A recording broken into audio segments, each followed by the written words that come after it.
2008-2009 കാലത്ത് Kumily police station പരിധിയിൽ നടന്ന 3 മോഷണക്കേസുകളിൽ ചോലേപ്പൻ രാമർ പ്രതിയാണ്. കുമളിക്ക് സമീപം ചക്കുപള്ളത്ത് വീട്ടിൽ ഉറങ്ങിക്കിടന്നിരുന്ന സ്ത്രീയുടെ മാലയും പണവും അപഹരിച്ച കേസിലാണ് ഇയാൾ പിടിയിലായത്.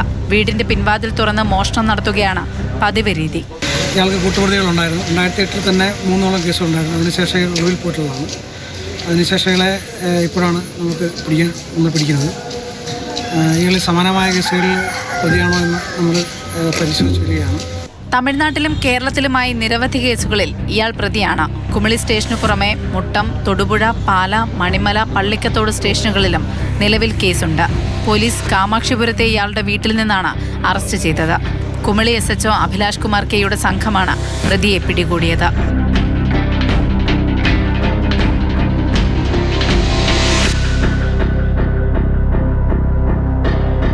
മാതൃഭൂമി ന്യൂസ്, കുമളി.